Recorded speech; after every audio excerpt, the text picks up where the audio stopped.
और resistance decrease होने की जिसका अल्फा नेगेटिव होना चाहिए और अल्फा नेगेटिव होता है सेमीकंडक्टर का। और आपको पता है जो पी टाइप सेमीकंडक्टर हुए उसमें जो इलेक्ट्रॉन होते हैं वो माइनॉरिटी चार्ज कैरियर होते हैं। तो दोनों चार्ज कैरियर से जो करंट की डायरेक्शन होगी वो P2N ही होगी। यदि डायोड की कोई इंफॉर्मेशन नहीं है तो हम डायोड को आइडियल डायोड की तरह कंसीडर करेंगे। जब भी AR क्वेश्चन आया आप रीजन रीड मत करिए, पहले आप उसका रीजन खुद सोचिए कि इसका रीजन क्या है।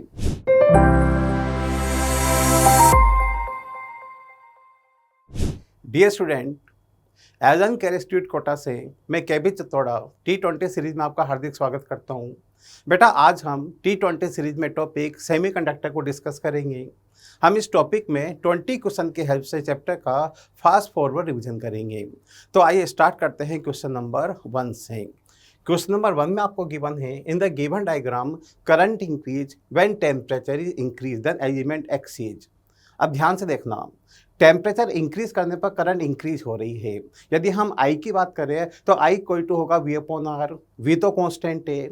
It means current increase, it means हम बोल सकते हैं कि सर्किट का टोटल रेजिस्टेंस डिक्रीज हो रहा है। अब यहाँ पर टोटल रेजिस्टेंस होगा R plus resistance of element X, पर R is constant. It means temperature increase करने पर सर्किट का नेट रेजिस्टेंस डिक्रीज हो रहा है, तो एलिमेंट X का रेजिस्टेंस भी डिक्रीज होना चाहिए। और रेजिस्टेंस डिक्रीज होने की जिसका अल्फा नेगेटिव होना चाहिए और अल्फा नेगेटिव होता है सेमीकंडक्टर का। इट मींस करेक्ट आंसर होगा semiconductor. Means answer 2। Now second question. बटा सेकंड क्वेश्चन में पूछा है for hole incorrected statement is, मतलब होल की प्रॉपर्टी से रिलेटेड क्वेश्चन है। फर्स्ट स्टेटमेंट है hole is a positive charge carrier. ये तो करेक्ट है because hole is the missing of electron, electron पे चार्ज नेगेटिव तो होल पर चार्ज पॉजिटिव। सेकंड है hole are present in valence band. Yes, ये भी करेक्ट है because hole is the vacancy of electron और वैकेंसी होती है वैलेंस बैंड में। थर्ड ऑप्शन है mobility of hole is greater than conduction electron. अब यदि मोबिलिटी की बात करें तो mobility of hole is less than mobility of conduction electron because motion of hole related to motion of valence electron bonded electron. It means जो third option है वो wrong है बिकॉज होल की मोबिलिटी इलेक्ट्रॉन से कम होती है, ज़्यादा नहीं होती है। फोर्थ ऑप्शन है effective mass of hole is greater than conduction electron. Hole की मोबिलिटी कम है, इसके बेसिस पर हम कंसिडर करते हैं कि mass of hole is greater than mass of conduction electron. आपसे रॉन्ग स्टेटमेंट पूछा है तो इसका करेक्ट आंसर होगा third, because mobility is less than mobility of conduction electron. Now third question, at room temperature charge के density in pure silicon crystal given है, mobility of electron and hole आपको given है, आपसे पूछा इसकी conductivity. अब ध्यान देना बेटा, यदि ये प्योर सेमीकंडक्टर है, इंट्रिंसिक सेमीकंडक्टर है, तो इंट्रिंसिक सेमीकंडक्टर दोनों चार्ज के इक्वल अमाउंट में होंगी। यदि दोनों चार्ज के इक्वल अमाउंट में है तो कंडक्टिविटी में दोनों चार्ज के का कंट्रीब्यूशन होगा। इट मीन्स यदि हम टोटल कंडक्टिविटी की बात करें तो टोटल कंडक्टिविटी होगी conductivity due to electron plus conductivity due to hole. और कंडक्टिविटी का फॉर्मूला आपको पता है, आपने करंट इलेक्ट्रिसिटी में रीड किया होगा। कंडक्टिविटी का फॉर्मूला होता है NE/μ। तो यदि इसके सॉल्यूशन की बात करें तो टोटल कंडक्टिविटी होगी conductivity due to electron plus conductivity due to hole. And conductivity due to electron बोल सकते हैं NE/μe, ड्यू टू होल बोलेंगे NHE/μh। Now NE/NH both are equal and both replace by Ni। तो final ये conductivity का formula बनेगा NI/μe plus μh। बस आपको वैल्यू पुट करना है और वैल्यू पुट करके क्वेश्चन को सोल्व करना है। जब वैल्यू पुट करके क्वेश्चन को सोल्व करोगे तो फाइनल आंसर होगा 4.8। नाउ नेक्स्ट क्वेश्चन है for N type semiconductor incorrect statement is. Means जब हम डोपिंग कर देते हैं तो डोपिंग करने के बाद जो एन टाइप बनता है उसके लिए आपको इनकरेक्ट बताना है।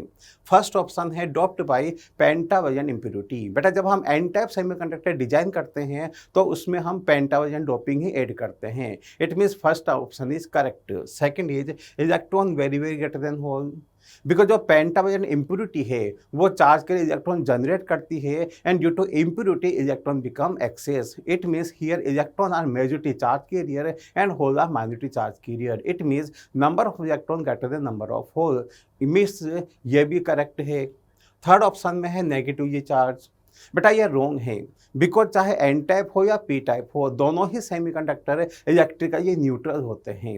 अब यहाँ पर एक आपको एक डाउट आता है कि सर यदि एन टाइप के अंदर नंबर ऑफ इलेक्ट्रॉन होल से ज़्यादा है तो टोटल मिलाकर नेगेटिव ये चार्ज होना चाहिए। पर बेटा जितने इलेक्ट्रॉन एक्स्ट्रा होते हैं उतने इम्प्योरिटी के एटम पॉजिटिव आयन की तरफ भी तो बिहेव करते हैं। तो टोटल मिलाकर देखा जाए तो टोटल मिलाकर N type semiconductor electrically neutral होता है। इनकरेक्ट पूछा है तो थर्ड ऑप्शन इनकरेक्ट है। फोर्थ है impurity energy level just below the conduction band. Means N type के अंदर जो इम्प्योरिटी का लेवल होगा वो just below the conduction band होगा। इट मीन्स ये भी करेक्ट है। यदि इनकरेक्ट पूछा है तो इसका आंसर होगा third. Now fifth question, for given semiconductor contribution of current due to electron and hole आपको गिवन है और ratio of that drift velocity given है। आपसे चार्ज के डेंसिटी के बारे में पूछा है। अब ध्यान देना, यदि हम करंट की बात करें तो आई का फॉर्मूला होता है NeAVD। अब आपको ड्रिफ्ट वेलोसिटी में रिलेशन गिवन है, करंट का रिलेशन गिवन है और चार्ज के डेंसिटी का रिलेशन पूछा है। तो हम यहाँ से फॉर्मूला यूज करेंगे I इक्वल टू NeAVD। यहाँ पर E constant, A constant, means IE upon IH equal to IE upon IH equal to VDE upon VDH multiply NE upon NH। ये वैल्यू आपको गिवन है, पुट करके solve करोगे तो NE upon NH की value आपको मिलेगी 6/5। Now question number 6। बेटा क्वेश्चन नंबर 6 में आपको गिवन है in a pure silicon crystal atom density is 5 × 10⁻28 per meter cube. It is doped by 1 ppm concentration of indium, then electron density will be। अब ध्यान देना, जो प्योर सेमीकंडक्टर है इसमें हमने इंडियम की डोपिंग की है और डोपिंग करने के बाद आपसे पूछा है कि इलेक्ट्रॉन डेंसिटी कितनी होगी। नाउ आपको पता है जब डोपिंग करते हैं तो डोपिंग करने के बाद जो फर्स्ट जो मेजॉरिटी चार्ज कैरियर्स होते हैं वो इम्प्योरिटी डेंसिटी के इक्वल होते हैं। पर क्वेश्चन में जो डेंसिटी गिवन है वह सिलिकॉन की है। तो सबसे पहले हम silicon density and doping concentration की हेल्प से इम्प्योरिटी डेंसिटी कैलकुलेट करेंगे। कैसे करेंगे सॉल्यूशन में देखिए। बेटा हमने डोपिंग की थी 1 ppm, इट मीन्स हमने 10⁶ सिलिकॉन एटम में 1 एटम इम्प्योरिटी का मिक्स किया है। तो 10⁶ में यदि एक एटम इम्प्योरिटी मिक्स किया है तो 1 सिलिकॉन एटम में इम्प्योरिटी होगी 1/10⁶। 5 × 10⁻28 सिलिकॉन एटम में इम्प्योरिटी कितनी होगी जब सोल्व करोगे तो 5 × 10⁻22 पर मीटर क्यूब। यह हमने इम्प्योरिटी डेंसिटी कैलकुलेट करी, मीन्स पर मीटर क्यूब में इतने इम्प्योरिटी की डेंसिटी है। नाउ अब हमने इम्प्योरिटी ऐड की है वह इंडियम है और आपको पता है इंडियम ट्राइवेलेंट होती है and due to trivalent semiconductor become P type and majority charge carrier hole. तो हम डायरेक्ट बोल सकते हैं hole density approximate equal to impurity density, means hole density होगी 5 × 10⁻22 पर मीटर क्यूब। बट आपसे क्वेश्चन में मेजॉरिटी होल डेंसिटी नहीं पूछी है। बेटा आपसे क्वेश्चन में पूछा गया है इलेक्ट्रॉन डेंसिटी और आपको पता है जो पी टाइप सेमीकंडक्टर हुए उसमें जो इलेक्ट्रॉन होते हैं वो माइनॉरिटी चार्ज कैरियर होते हैं and minority charge career calculate by mass action law. तो हम मास एक्शन लॉ यूज करेंगे और मास एक्शन लॉ यूज करके हम माइनॉरिटी इलेक्ट्रॉन डेंसिटी को कैलकुलेट करेंगे। Ni की वैल्यू है 1.5 10⁻16 होल स्क्वायर और NH आपको पता है 5 × 10⁻22। जब सोल्व करोगे तो आंसर होगा 4.5 × 10⁹9। Now next question, a semiconductor X made by doping a germanium crystal with arsenic, a second semiconductor by made by doping germanium with indium. इनको हमने बैटरी से कनेक्ट किया है तो आपसे पूछा गया है कि जो X और Y एलिमेंट है ये X और Y कौन से सेमीकंडक्टर है और ये जंक्शन कौन से बायस में है। अब ध्यान से देखना बेटा, X को हमने किससे डोप किया, आर्सेनिक से, और आपको पता है आर्सेनिक पेंटावेलेंट इम्प्योरिटी होती है और पेंटावेलेंट इम्प्योरिटी से हमारा जो सेमीकंडक्टर बनता है वो एन टाइप बनता है। इट मीन्स जो X है वो एन टाइप सेमीकंडक्टर है।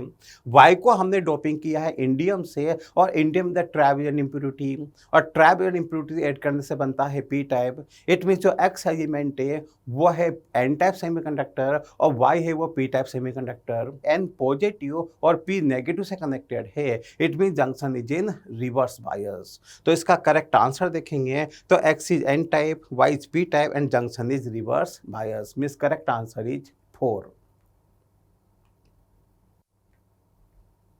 Now next question. For PN junction, incorrect statement is। बड़ा PN जंक्शन से रिलेटेड आपसे पूछा है कौन सा स्टेटमेंट इनकरेक्ट है। यदि हम फर्स्ट ऑप्शन की बात करें तो मेजॉरिटी चार्ज के लिए diffuse due to concentration difference. जब जंक्शन फॉर्मेशन होता है तो यहाँ पर दो प्रोसेस होते हैं। पहला प्रोसेस होता है डिफ्यूजन, सेकंड प्रोसेस होता है डिफ्ट। अब आपको पता है जो डिफ्यूजन है, डिफ्यूजन में मेजॉरिटी चार्ज के लिए पार्टिसिपेट करते हैं और मेजॉरिटी के मोशन करने का रीजन होता है कंसंट्रेशन ग्रेडियंट। तो फर्स्ट ऑप्शन बोला है मेजॉरिटी चार्ज के लिए diffuse due to concentration difference, तो यह करेक्ट है। सेकंड ऑप्शन है direction of diffusion current is P to N। अब बेटा डिफ्यूजन की बात करें तो P से डिफ्यूज होगा होल और होल मूव करेगा P टू N। N से डिफ्यूज होगा इलेक्ट्रॉन और मूव करेगा N टू P। अब यदि हम इन दोनों चार्ज कैरियर से करंट की डायरेक्शन की बात करें तो दोनों चार्ज कैरियर से जो करंट की डायरेक्शन होगी वो P टू N ही होगी। मीन्स जब भी मेजॉरिटी चार्ज कैरियर डिफ्यूज होता है तो मेजॉरिटी चार्ज कैरियर के डिफ्यूज होने से करंट फ्लो होती है और इसकी डायरेक्शन P टू N ही होती है। इट मीन्स जो सेकेंड ऑप्शन है यह भी करेक्ट है। थर्ड ऑप्शन है इन PN junction P side is eight high potential and N side is eight low potential. अब बेटा यहाँ पर थोड़ा ध्यान से देखना, जब आपको पता है जब चार्ज कैरियर डिफ्यूज होते हैं तो डिफ्यूजन एयर प्रोड्यूस होती है और diffusion air N side positive ions होते हैं। बिकॉज जो पेंटावजन इम्प्योरिटी है वो इलेक्ट्रॉन डोनेट करके पॉजिटिव आयन की तरह बिहेव करती है। भी जब डिफ्यूजन एयर बनती है तो N साइड पॉजिटिव आयन होने से N side becomes at high potential, P side negative ions होंगे और नेगेटिव आयंस होने से P side becomes at low potential. Means एक पोटेंशियल डिफरेंस जनरेट होता है and this potential difference known as potential barrier. तो जब भी आपसे बैरियर के लिए पूछा जाए, पोटेंशियल डिफरेंस के लिए पूछा जाए तो याद रखना N side is eight high potential, P side is eight low potential. पर जो ऑप्शन गिवन है इसमें कहा है P side is eight high potential, N side is eight low potential, तो ये इनकरेक्ट है। फोर्थ ऑप्शन है internal electric field support the motion of minority charge career. बेटा जब जंक्शन बनता है तो डिफ्यूजन एयर बनेगी, डिफ्यूजन एयर होगी तो उसमें इलेक्ट्रिक फील्ड होगा और वो इलेक्ट्रिक फील्ड मेजॉरिटी के मोशन का अपोज करता है और माइनॉरिटी के मोशन का सपोर्ट करता है। मीन जो इंटरनल फील्ड होता है, internal field support the motion of minority charge carrier, mean support the motion of drift process. Next question, in the following figure which diode are in forward bias. ऐसे question exam में आते रहते हैं। अब आपसे पूछा है कौन सा डायोड फॉरवर्ड बायस में है, तो बेटा ये तो आपको पता है कि जब भी फॉरवर्ड बायस होता है then for forward bias potential of P greater than potential of N। बस आपको बायसिंग चेक करके बताना है विच डायोड आर फॉरवर्ड, और ये मल्टीपल चॉइस है, इसमें 1 से ज़्यादा डायोड फॉरवर्ड हो सकते हैं। यदि फर्स्ट ऑप्शन देखोगे तो P का पोटेंशियल है -1, N का पोटेंशियल है -2, और आपको पता है -2 के रेस्पेक्ट में -1 हाई होता है। Means potential of P greater than potential of N, it means first diode is in forward bias. Second में देखोगे तो P का पोटेंशियल है +4, N का पोटेंशियल है +6 एंड +6 के कंपेयर में +4 लो होता है। Means potential of P less than potential of N, तो second diode is in reverse bias. Third देखेंगे तो बेटा डायोड का जो P है वो ग्राउंड से कनेक्टेड है, पर डायोड का N बैटरी के -5 से कनेक्टेड है। इट मीन्स N का पोटेंशियल -5 है और P का पोटेंशियल 0 है, और -5 के रेस्पेक्ट में 0 हाई होता है। Means third diode also in forward bias. Fourth में देखेंगे तो P का पोटेंशियल -5 है और N का पोटेंशियल -12 है, और -12 के कंपेयर -12 के कंपेयर में -5 हाई होता है। It means fourth diode also in forward बायस। तो पूछा विच डायोड फॉरवर्ड, तो फॉरवर्ड बायस डायोड होंगे A, C and B। It means इसका करेक्ट आंसर होगा थर्ड। नेक्स्ट क्वेश्चन, बेटा ये नेक्स्ट क्वेश्चन में आपसे पूछा है फाइंड करंट I, सर्किट में करंट I पूछा है। ध्यान देना जब भी ऐसा क्वेश्चन आए आपको पहले ये देखना है कि डायोड की बायसिंग क्या है, बिकॉज जब डायोड फॉरवर्ड बायस में होता है तब डायोड करंट अलाउ करता है। यदि डायोड की कोई इन्फॉर्मेशन नहीं है तो हम डायोड को आइडियल डायोड की तरह कंसीडर करेंगे and forward bias diode replace by wire and reverse bias diode replace by open circuit. अब पहले आप डायोड की बायसिंग चेक करो। तो डायोड की बायसिंग जब आप चेक करोगे तो पी बैटरी के पॉजिटिव से कनेक्टेड है, एन बैटरी के नेगेटिव से कनेक्टेड है। It means diode is in forward बायस। और यदि फॉरवर्ड है तो डायोड को वायर से रिप्लेस कर देंगे। तो इसका जो इक्विवेलेंट सर्किट होगा वो इस तरह का होगा। हमने डायोड को वायर से रिप्लेस किया। अब आप इस सर्किट को थोड़ा ध्यान से देखिए।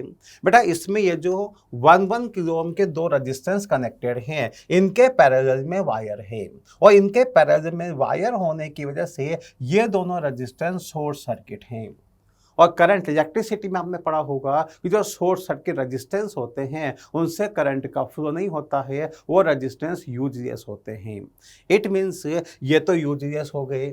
अब वापस डायग्राम को ध्यान से देखोगे तो ये 1 किलो और 1 किलो ये दोनों पैरेलल में हैं। यदि ये दोनों पैरेलल में हैं तो इनका इक्विवेलेंट कितना हुआ? पैरेलल होने से इन दोनों का इक्विवेलेंट हुआ 0.5 और 0.5 के साथ 2 सीरीज में है। में सर्किट का जो टोटल रेजिस्टेंस हुआ वो हुआ 2.5 kilo ohm.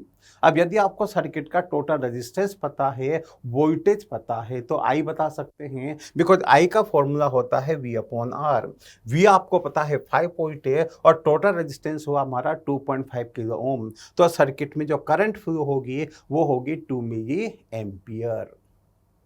Next question. In the germanium diode, if the germanium diode connection be reverse, then change in V naught will be. अब बेटा इस क्वेश्चन को ध्यान से देखिए। इस क्वेश्चन में आपको डायोड के साथ सिलिकॉन जर्मेनियम मेंशन किया है। यदि डायोड के साथ सिलिकॉन जर्मेनियम मेंशन किया है तो आपको डायोड का बैरियर कंसीडर करना ही पड़ेगा, बिकॉज जब डायोड का बैरियर ओवरकम होगा तो बैरियर ओवरकम होने के बाद ही डायोड करंट अलाउ करेगा। अब यह फर्स्ट सिचुएशन है।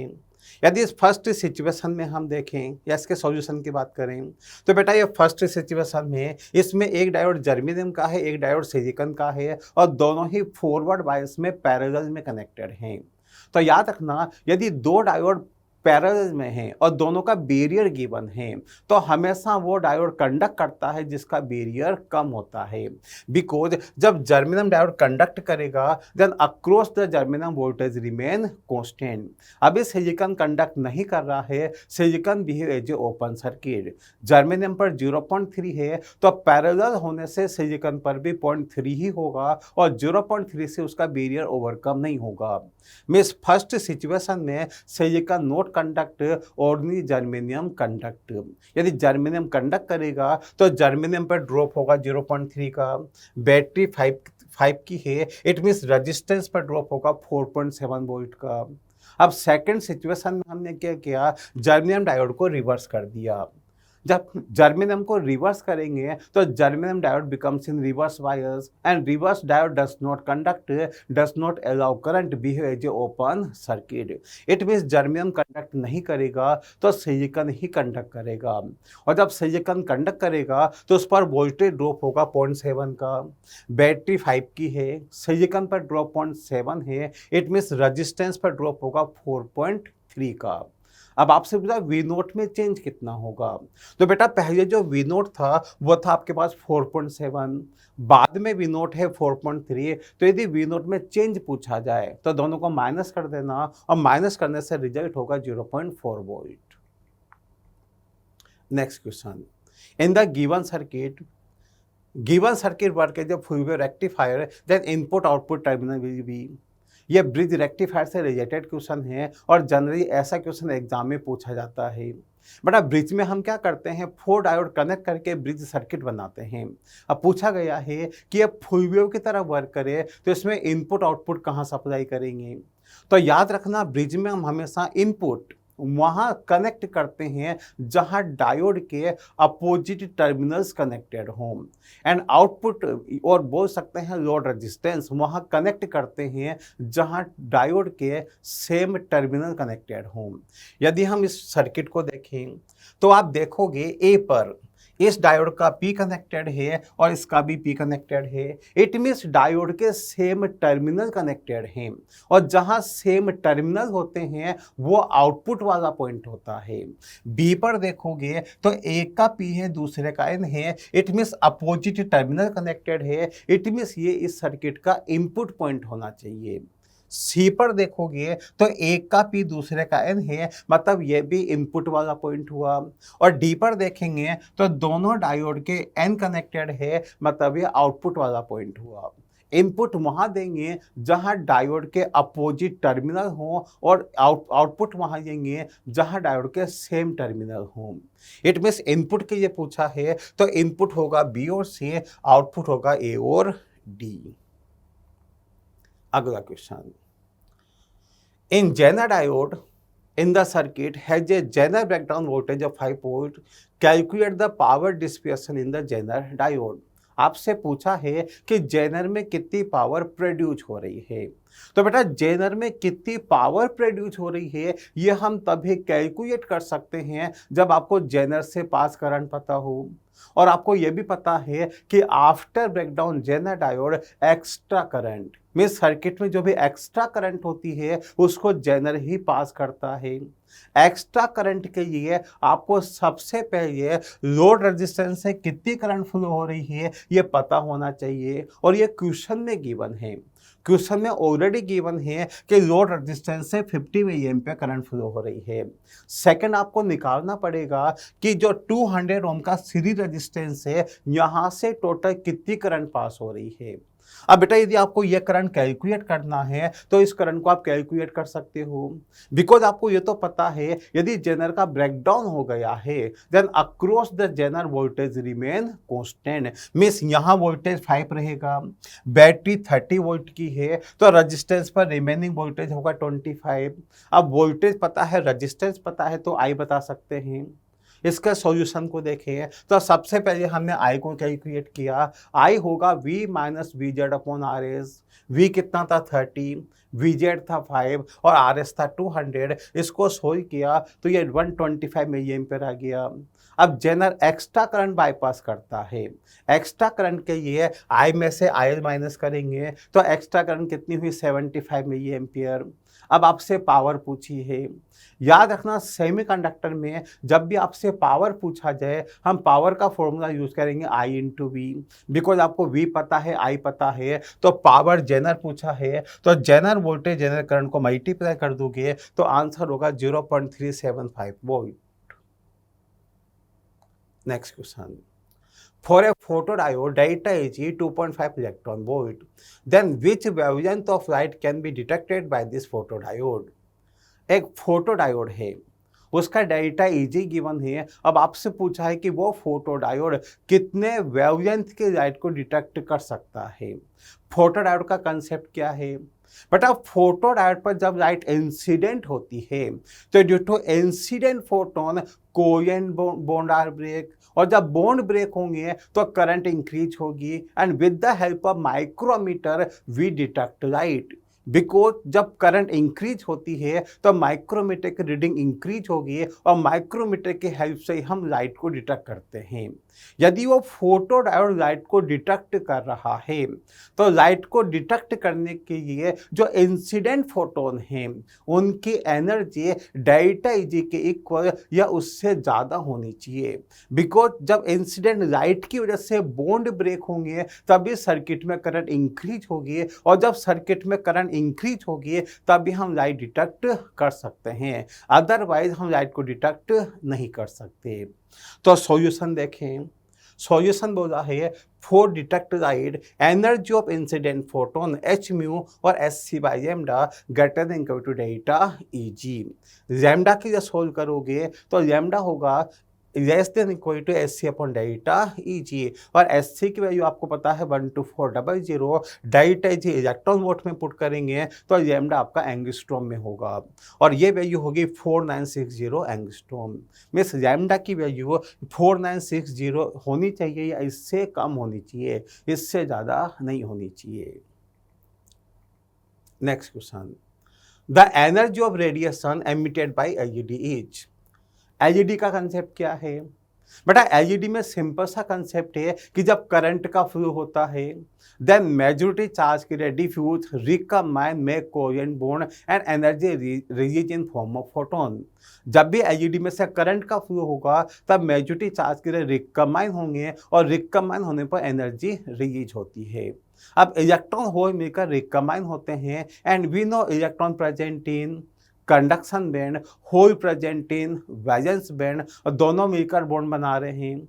इट मीन्स जब भी बॉन्ड फॉर्मेशन होता है then bond formation electron shift conduction band to valence band. It means electron shift high energy level to low energy level, और जब हाई से लो में आते हैं तो एनर्जी रिलीज होती है और ये एनर्जी फोटोन के फॉर्म में रिलीज होती है। इट मीन्स जो फोटोन की एनर्जी होगी वो या तो 4 बिट एनर्जी गैप डेल्टा के इक्वल होगी या उससे स्लाइटली कम होगी। याद रखना फोटोन की एनर्जी कभी भी डेल्टा से ज़्यादा नहीं होगी। Means energy less than equal to delta Eg। Answer is 4। Now बच्चों नीट के पहले आपके लिए नीट का एग्जाम का एक मॉक टेस्ट रखा है। इसका रजिस्ट्रेशन सब स्टूडेंट के लिए फ्री है, तो आप इसका रजिस्ट्रेशन कर सकते हैं और रजिस्ट्रेशन करके अपनी तैयारी पता कर सकते हैं कि हमारी तैयारी किस लेवल पर है। चलिए अगले क्वेश्चन की बात करें। बेटा अगला क्वेश्चन हमारा है लॉजिक गेट का। आपको पता है कि लॉजिक गेट से एक क्वेश्चन एग्जाम में 100% आना है। इसमें फर्स्ट क्वेश्चन है in the given circuit y equal to 0 then input ABC पूछा है।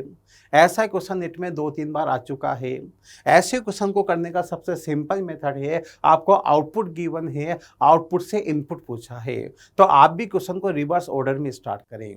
ध्यान से देखना, सबसे लास्ट में क्या होना चाहिए 0। अब ये आपको पता है नोट गेट है, मैं पूरे नैंड की बात नहीं कर रहा, नैंड को बाद में करेंगे क्योंकि आपको पता है नैंड का मीनिंग होता है एंड प्लस नोट। पहले हम नोट की बात करें, यदि आउटपुट में 0 है तो यहाँ 1 होना चाहिए।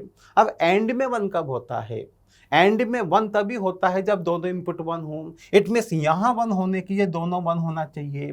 अब ये देखोगे आप नोट गेट है, नोट गेट का आउटपुट 1 आ रहा है तो आउटपुट 1 होने के इनपुट 0 होना चाहिए। इट मीन्स सी की वैल्यू तो 0 होना ही चाहिए।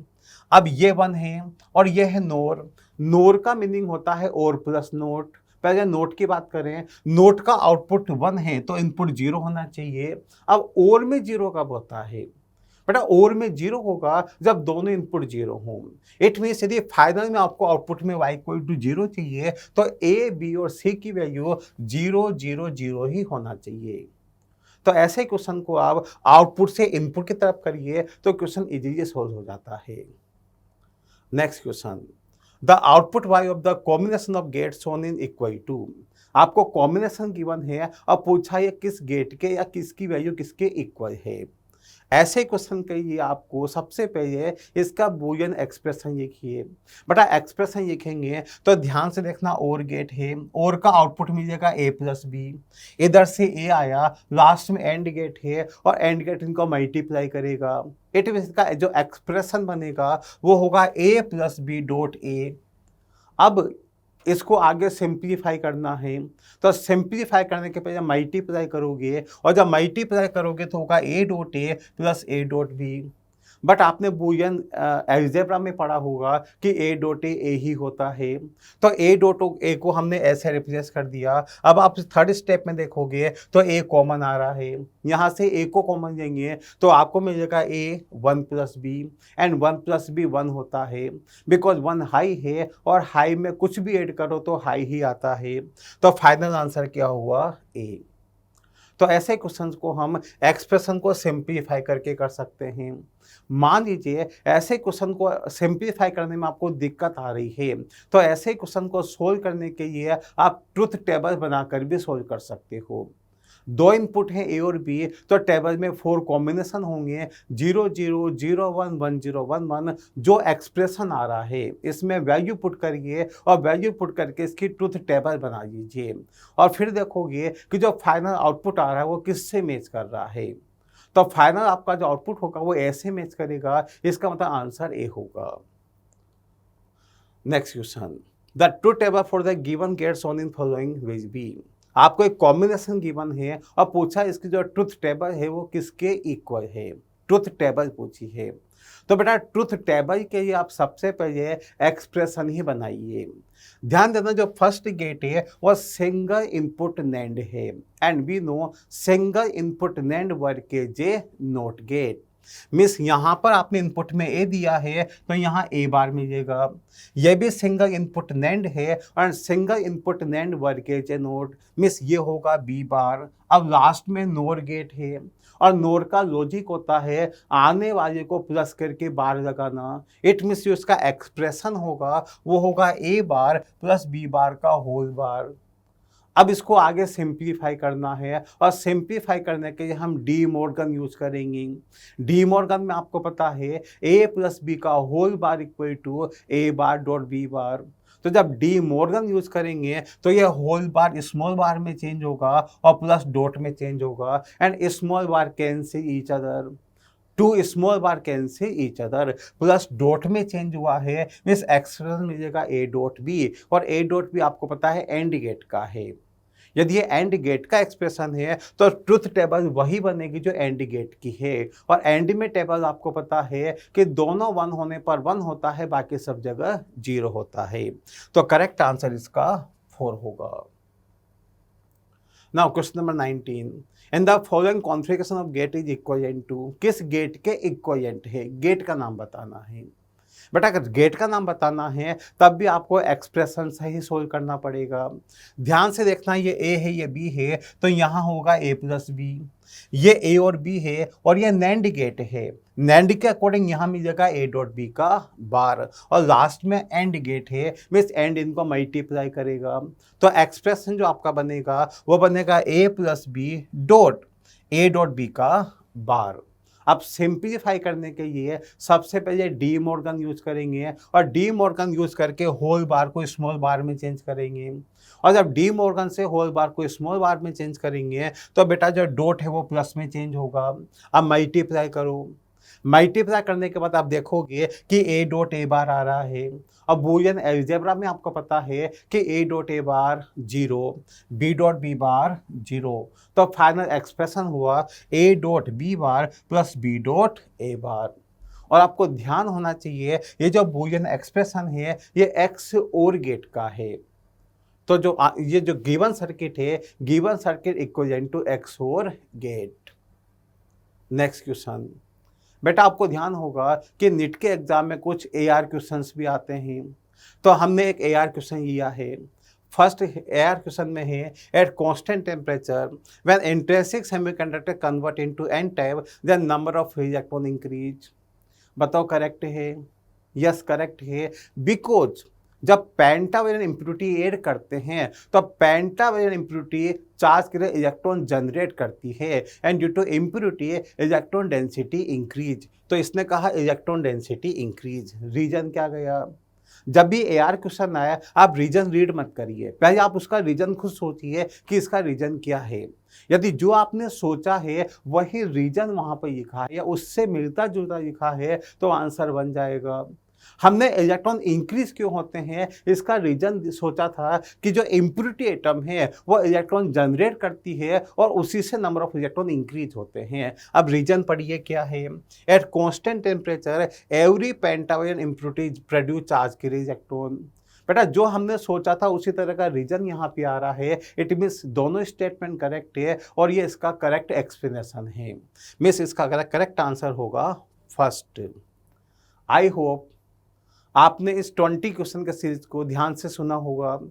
Wish you all the best.